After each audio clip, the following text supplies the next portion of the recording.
All right, so we're going to look at this review of pre-calculus. Last time we looked at lines and linear functions. Today we're going to look at quadratics and polynomials.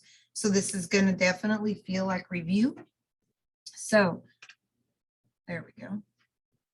So we have three different forms of our quadratic, right? We can give you a quadratic in standard form, vertex form, or factored form or intercept form. So we're going to look at the three different ways it could be written and what do you do with that and what's the advantage of having that. So this is standard form, which means ax squared plus bx plus c. If you notice, I wrote this like that. A lot of times you'll see it written funny. What is a good idea to do with that? I would rewrite it and I would do. Sometimes it's easier to work with it when it's written properly, and we always write our polynomials in descending order, right? Our exponents in descending order. Is a quadratic a polynomial? Yes, it is a polynomial, right? It's just a special one that we see all the time, so it's got a special name, okay? So let's talk about all this. Graph the following and find all of its unique characteristics. Well, first of all, which way does it open? It opens, we have to look at what's next to the x squared. Remember your terms, vocab's important. The thing that's squared is called your quadratic term. And I want you to really intentionally think about that now, because you're a math wizard in calculus. This is called the quadratic term. This is called a linear term because it's just got x to the first power. And this, of course, is called the constant term. It does help you if we know the vocab, because I may say, look for the quadratic, and you're like, what do you mean? Or if I say, look for the linear term, and you're like, what do you mean? So linear is anytime it's to the first power. Quadratic is squared. Constant would be just a number. If I said a cubic, you'd look for something with an x cubed, right? Okay, so this opens down, and we know that because our leading coefficient is negative. Now, if you just looked at this, you might get it wrong if you don't know that the highest power has to come first. So that's important, right? Where's the vertex? Do you remember how to find the vertex if it's in standard form? Okay, that's okay. It is negative b over 2a, and then you plug that in to find the y value, right? And since we have to use these, let's identify them. What is a? A is the number in front of your quadratic, so a is -1. B is the term next to your linear, so that's 2. C is the constant, so that's 8. So if I want to find the vertex, the x value of the vertex is going to be negative b, so that's -2 over 2 times a. So that is -2 over -2, which equals 1, correct? So that's a 1. Now, how do I find the y part of that? I plug it in. So y equals -1 squared plus 2 times 1 plus 8, right? We plug this 1 in. I'm going to make that. So what is, now let me ask you this. Is -1 squared with a minus sign in front 1 or -1? What's the answer? It's -1 because this says to square it first and then take the opposite. So y equals what? 9,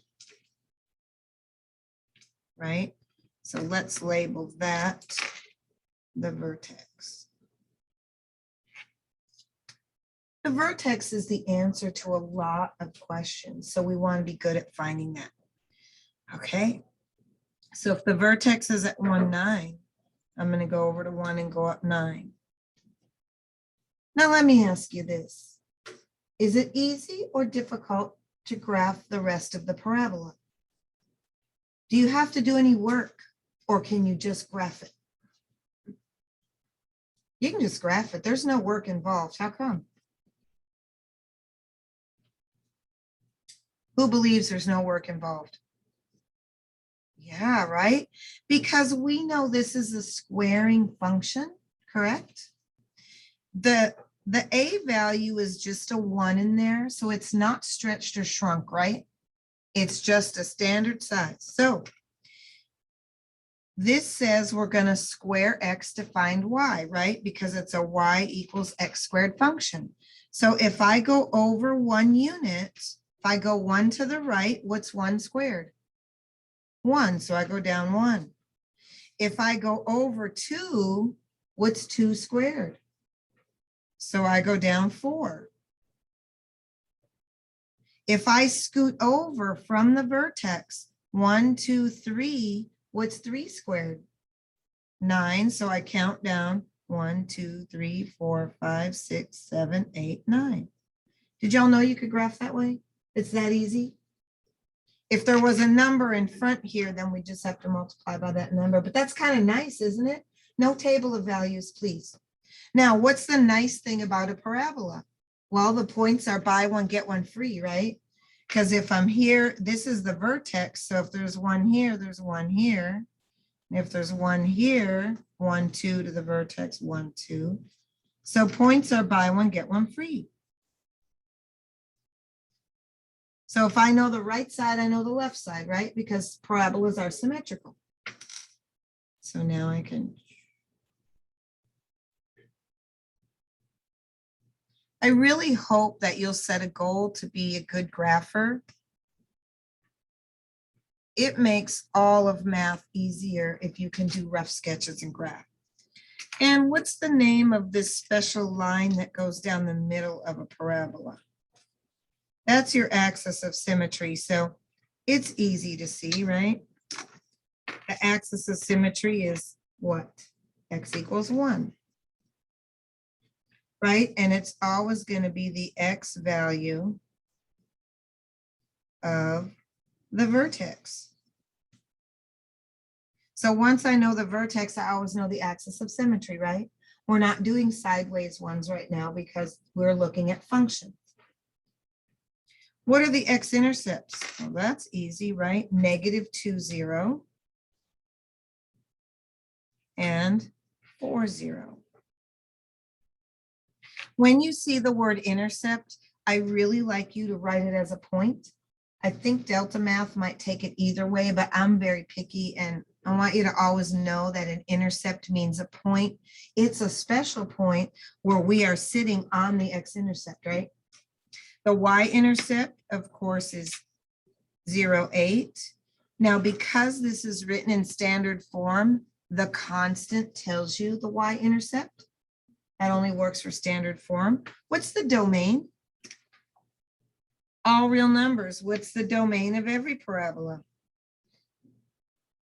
All real numbers. You could write it like this, right? The little double R there. What is the range? Range means bottom, comma, top. So where's the bottom?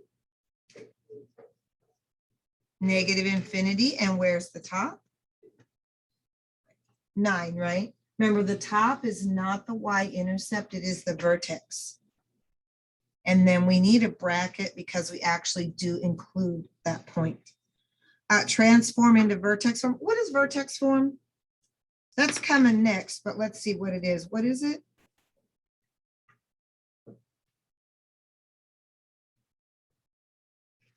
What is, so this says -a. Well, a is 1, so that's going to be -1. Do I have to write a -1 or can I just put a negative sign? I can just put a negative sign, right? And then x minus h squared plus k.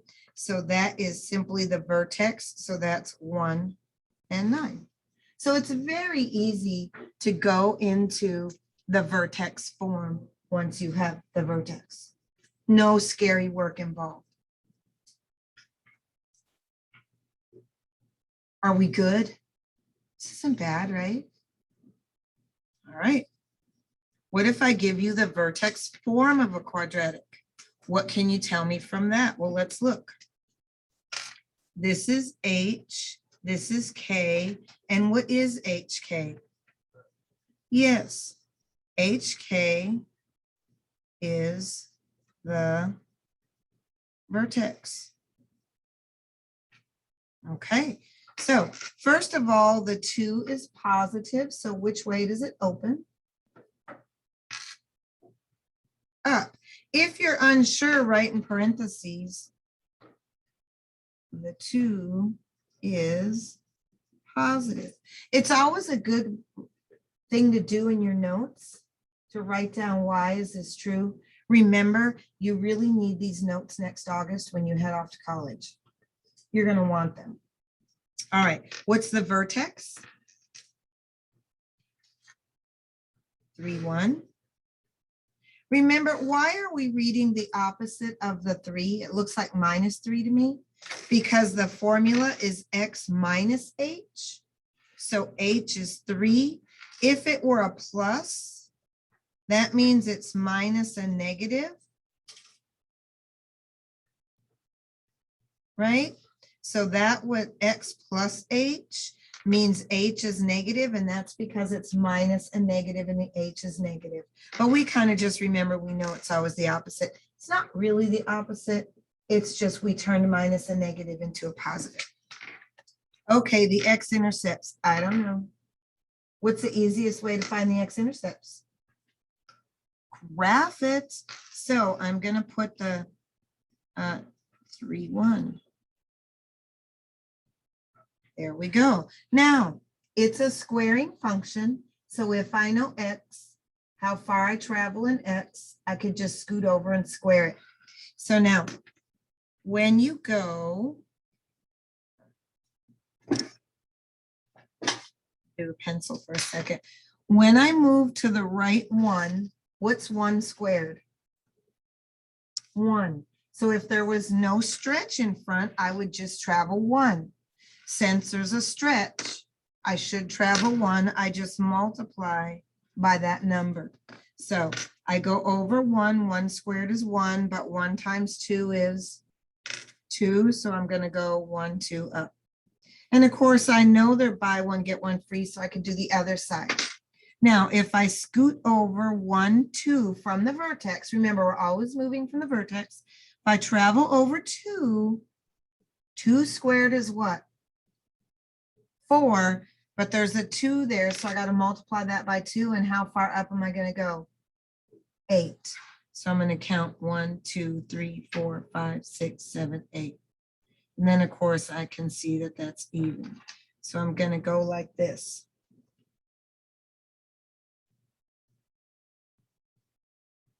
Is that pretty easy to graph if you know just to square it?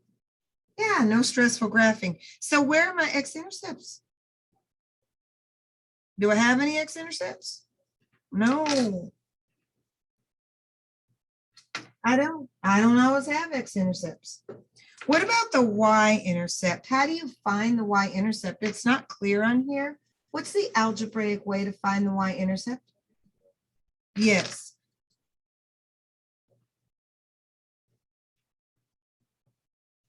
Now I'm going to write a scary word up here.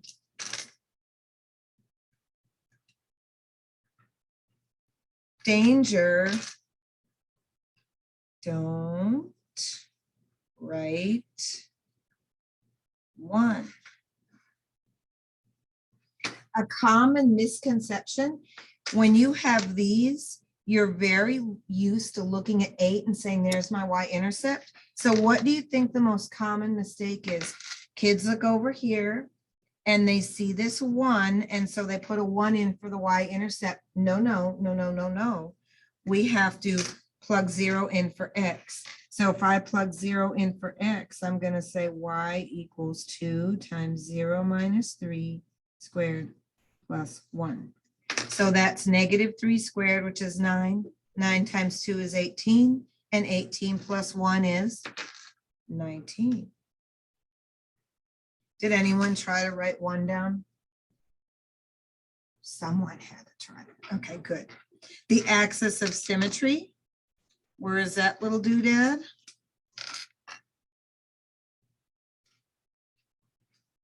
An imaginary line that cuts our parabola in half, and that is x equals 3, yes. Of course, what is the domain for all parabolas? We're never going to miss that question. It's left to right. Remember, range is bottom, comma, top. So its bottom is at 1. And for a parabola, one of them is always going to be infinity, right? It's either going down forever or up forever. Now transform it into standard form. Say what? How do I do that? I have to FOIL it out, right?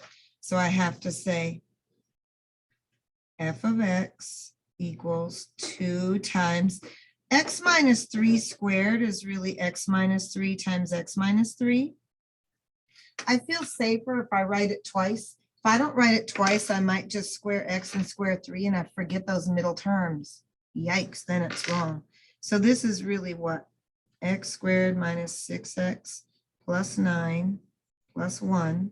So that's really 2x squared minus 12x plus 18 plus 1. So it's really what? 2x squared minus 12x plus 19. Right? No problem there. I always like to point out the mistake. Do not write x squared plus 9.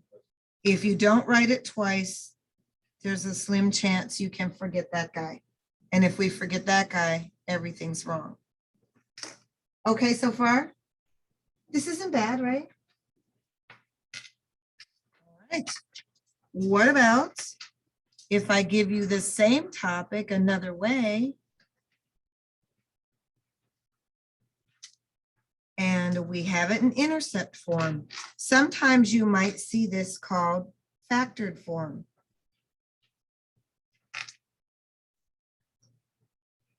I like factored form because then I don't have factor.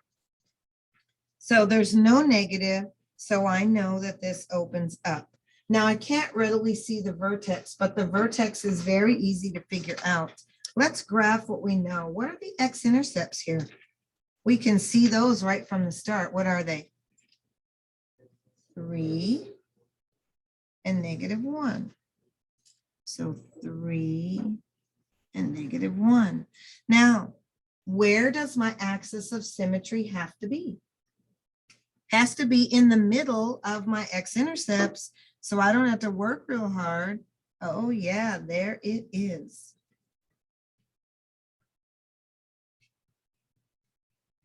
The axis of symmetry is x equals 1. So if the axis of symmetry is x equals 1, what's the x value of the vertex? 1. Now, how am I going to find y? Well, I simply plug it in here, right? So I say 1 minus 3 times 1 plus 1. So that's -2 times 2. So what's my y value? -4. And put your work over to the side. So if you're looking at this in 4 or 5 days, you're like, oh yeah, I know how to do that. Okay, y-intercepts. How do you find the y-intercept again? 0, 4, x. No matter how scary a math problem gets, even if I throw sine and tangent in there, the y-intercept is always easy to find because you just throw an x in for 0 in for x, right? So if I put a 0 in for x, I get 0 minus 3 times 0 plus 1. So that's -3 times 1. So that is what? 0, -3. What's the domain of all? Yes, all of our quadratics. Now, I don't know the range yet. Let's sketch it. We said the vertex is at 1, -4. 1, 2, 3. So right about there, right? I'm going to label it since it kind of went off the graph. I don't want to have to guess later. So I can sketch this thing, right?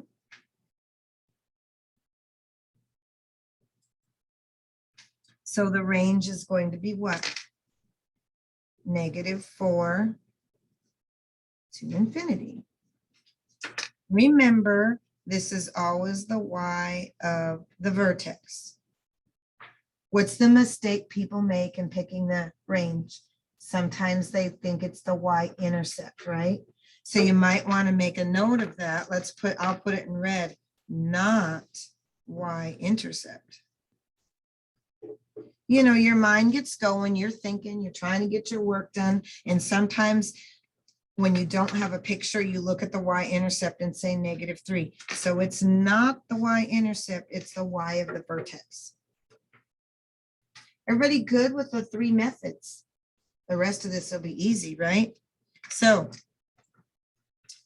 this only takes a second. How do you know the end behaviors? You're going to find that in calculus, a lot of times I don't care what's happening in the middle. I want to know where the ends are going. We have a whole unit on which way is your end pointing. So this is a big deal. The good news, it's really easy, very easy. So if it is odd, my ends are going opposite directions. One's going up, one's going down. If it's even, then my ends are pointing the same way. They're either both up or they're either both down. So that's kind of nice to know that. So all we have to do is figure out the right side. If I know what the right side is doing, I know what the left side is doing. If the right side goes up and it's odd, the left side goes down. If the right side goes up and it's even, the left side goes up. That's easy, right? Even sounds like they should go the same way, right? So it looks symmetrical. So let's look. If the leading coefficient is positive, that means right side up. If the leading coefficient is negative, that means right side down. That's all that means. It's easy to know where your ends are going. You always know the right side, and you figure out the left side depending on whether it's even or odd. So if this right here, we're talking, let's highlight that right now, these are odd, these are the even ones. So we're going to draw a sketch. So this is odd and it's positive. So the right side goes up. That means somehow the left side has to go down. If the leading coefficient is negative, then the right side goes down, left side goes up. Now there might be curves in there, but we're just looking at the ends. So how do I write that as a professional? Well, there's a left side and a right side. The left side we call negative infinity. The right side we call positive infinity. And we all know the left side goes down, and I say down with negative infinity. The right side goes up, I say up with positive infinity. So negative infinity is down. Positive infinity means up. It's that simple. So we look at this one. Again, we're going to have a left side. I'm going to write left, right, left, right. So the left side is negative infinity. The right side is infinity. We're always going to have those. Now, which way does the left side go on this one? Up, and the right side goes down. Not bad, right? That's easy, right? So no matter what, even if you get stuck and you can't sketch something, you know which way the ends are going. And for calculus, a lot of times that's all we need to know. Is it going up? Is it going down? Or could it be going straight out? I need to know what's going to happen. All right, what about even? Even, we just do same direction. So if it's positive, the right side goes up, therefore the left side goes up. Now, I don't know what's going on in here. I could have a 4th, a 6th, an 8th power. If it's negative, the right side goes down, so the left side goes down. So I have a left and a right, a left and a right. Here, they're both going up. Here, they're both going down. Let's take a second to write up. So you get used to associating positive infinity with up, negative infinity with down, right? This is the left side.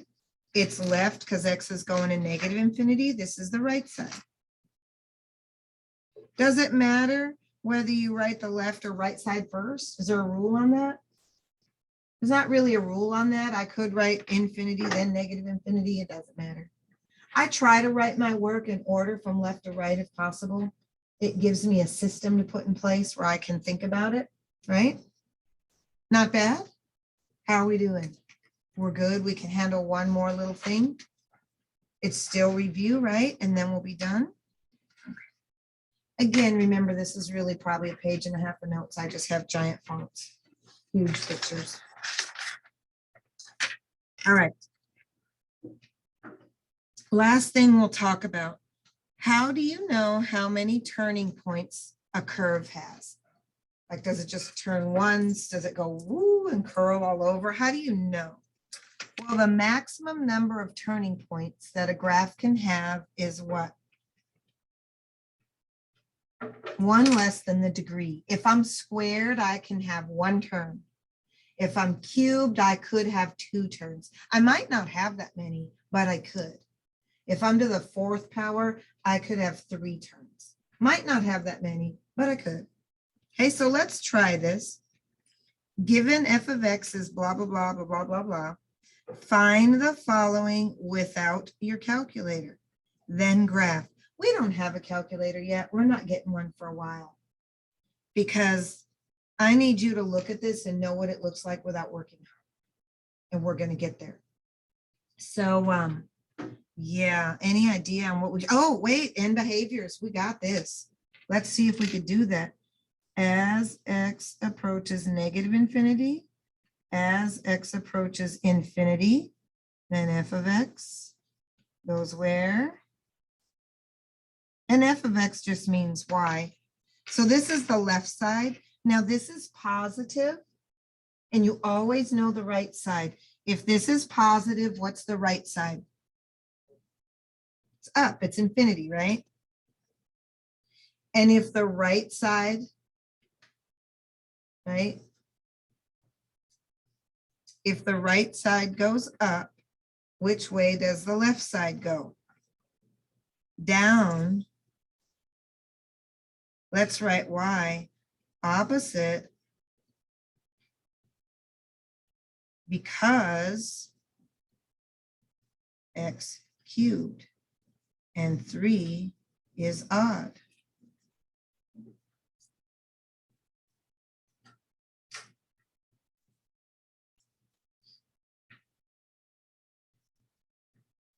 Write down in calculus, when you write the reason why you do something, we call that a justification. Sometimes we ask you to justify, why did you say that? Well, I said that because the leading coefficient's odd, so it's got to go the opposite way, right? So what's the maximum number of turning points? 2. What is f of 0? -3. What that means is to plug 0 in here. When they ask you, I want you to think about this now. When they ask you f of 0, what does that mean? What is f of 0 though? It's a special point. What special point? It's the y-intercept. Why do I want you to notice that f of 0 is the y-intercept and not just f of 0? Because immediately then your brain can picture a coordinate axis and you're like, oh, 1, 2, 3, you immediately know that we have a point here, right? That's nice to know. Now, in order to graph it, I kind of need to know where my zeros are. How would one go about finding these zeros? Is there a way to do that? Yes. You have to factor it. But it's got 4 terms, and how do you factor 4 terms? We group. We have to factor by grouping, right? So I'm going to say 0 equals, and of course we group 2 together. minus. Now, if I change, if this sign is a minus and I've added parentheses, what do I have to do to this sign in the middle?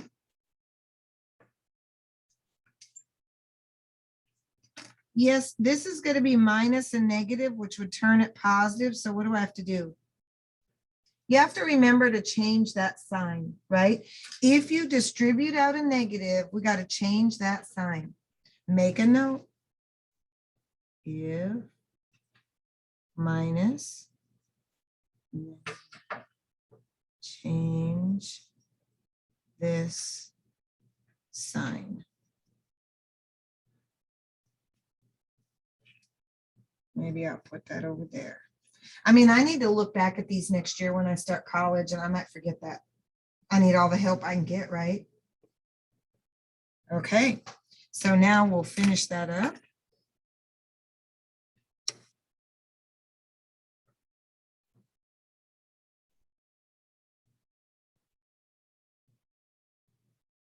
So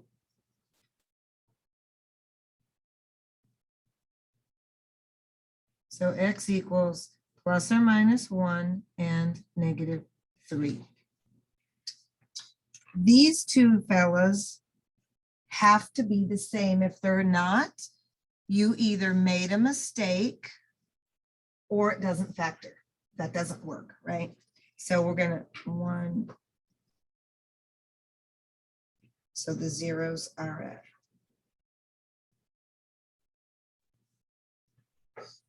Do I have to put points for zeros? For zeros, it's not asking you for an intercept, so I don't have to put coordinate points.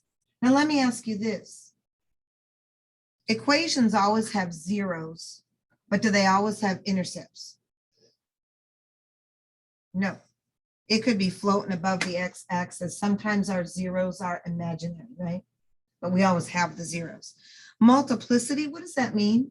It means how many times is each thing a factor? This is x plus 1, x minus 1, x plus 3. They all have a power of 1, so the multiplicity is 1. What does that tell you? Tells you it crosses the x-axis. It doesn't bounce. If one of these out here was squared, then it would bounce, right? Remember that? So you know that it goes up on the right, so I'm up. I cross, go through. See how easy it is to do a rough sketch? We don't know why here. I don't care if we don't know why. I didn't ask you to figure out why. Now, if you were said, I want to know how big that y is, you could plug -2 in, but I'm just asking you for a rough sketch. Many times this is perfect. I don't actually need to know how high or how low my hills go because I need to know where the ends are going. So you'll do a lot of rough sketches where you don't bother to figure this out. That's not important for the question we're asking. Is that okay? Okay. Lastly, and then I'm going to set you free to factor. Oh no. How do you graph this? Right?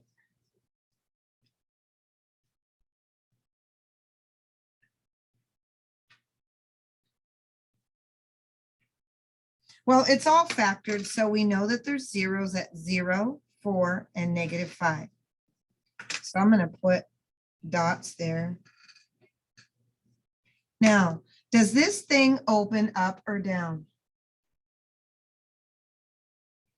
Our lead here is positive, so it opens up on the right. I should say on the right, not open, because it's a polynomial. So I'm going right.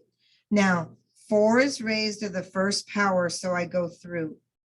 Then I turn around. What's the power of this x? 1. So I cross through, and then I got to come over here. Now, what's the power of that -5? It's squared. So do I go through or do I turn around and keep? I bounce, right? X plus 5 squared. Let's make a note here. Means bounce, which it really means we're tangent. does not cross the axis. Do y'all remember that? You remember that, right? All right, that's all of our review of quadratics except for factoring.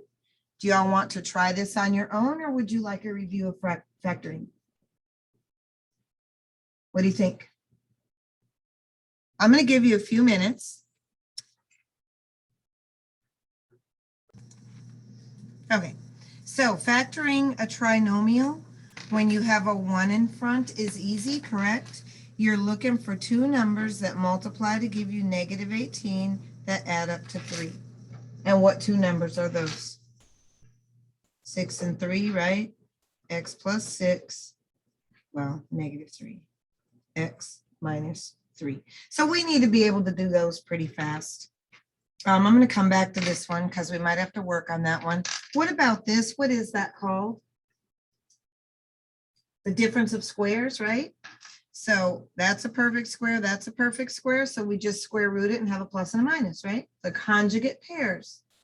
So we have 4x plus 9, 4x minus 9. The reason there's no middle term is this one's positive, this one's negative. They zero each other out. What about this? What is that called? It's a difference of cubes. What do you use to do a difference of cubes? We have clean cubes because we use what? Use soap, right? So we're going to get two sets of parentheses and we put our signs in.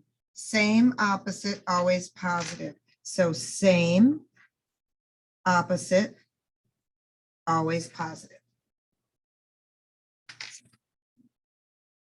Same, opposite, always positive, right? And all we do is take the cube root and stick them in there. You have to know your cubes though, right? They're going to be small and you should know your cubes, the small ones. So what's the cube root of 64x cubed? Cube root is 4x. Cube root of 8, 2. You've done the hard part. Now all you do is take the first thing and put it in the first spot and square it. What is 4x? Let's write down what we did. Squared. So that's going to be 16x squared. Now over here, we do 2 squared. What is 2 squared? 4. You don't have to worry about the sign, this minus, because you've already done all your signs. And then what goes in the middle? You just multiply those two things together. So right there, 4x times 2, which is what? Now let me ask you something. Is factoring a sum or a difference of cubes something you can figure out, or is it a pattern you have to commit to memory? It's a pattern you commit to memory. It is not hard. There's no scary thinking like with these A's that aren't 1. You just have to commit to your brain what that pattern is. Okay. And then what about number 6? I'm going to come back to these two in the middle. What about number 6? What's the first rule of thumb when you want to factor something? Always start with what? Greatest common factor. Your life will always be easier if you can take out the greatest common factor. So what is the greatest common factor of 7x cubed and 175x? 7x, right? So that's going to be x squared minus what? 25. All of a sudden, this fella looks easy.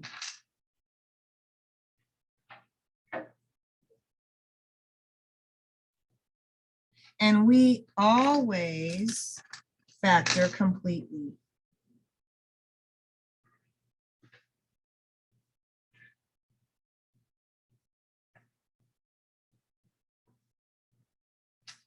If you type something into Delta Math or another math program and you're not, if you type this in, they're going to mark it wrong. You got to go all the way with your factoring. All right. What do I do with that? Does anyone want to group it? Who's like, I'm going to turn that into 4, multiply first time? No, we're not doing that. This is very, very easy. I promise. With a little practice, you'll be an expert. So I want you to set up 2 sets of parentheses. Now, the good news is that all of the signs are positive. So I know both of these are positive. That's good, right? Now, what is the only 2 things I can multiply together to get a 3x squared? 3x and x, right? There's no way to rearrange those numbers. It can't be 2 times 4. There's only one way to get a 3. So I know that this is 3x times x, because 3x times x is 3x squared. Do we all agree on that? Now I want you to think. I'm going to try a couple things. I'm not going to do it the right way to start with. I want to show you what you're thinking inside your head. We know that when we take this and multiply it, and we take that and multiply it, whatever these are have to add up to 8, correct? So if I in my brain think, I think that's 4 and 1 because 1 times 4 is 4. Well, then I would get a 1 here and a 12. What's 1 plus 12? 13. That's not right. So what do you think my best option is? I'm going to try 2 and 2. So 2 would be 2. 3 times 2 is 6. What's 6 plus 2? 6 and 2? 8. What do I want? 8. Oh, I'm good to go. I'm done. So I want you to start practicing that in your head. Now, for a while, you may need to write out 4 and 1, 1 and 4. Try a couple things, but you'll get really fast with practice. And that's, as a calculus student, I would really like to see you get there. Now, if you're on a test, don't get it wrong if you have to group, but I really want you to work towards not grouping. You're kind of above that spot right now. I want you to aim for that. Okay, so let's try this other one.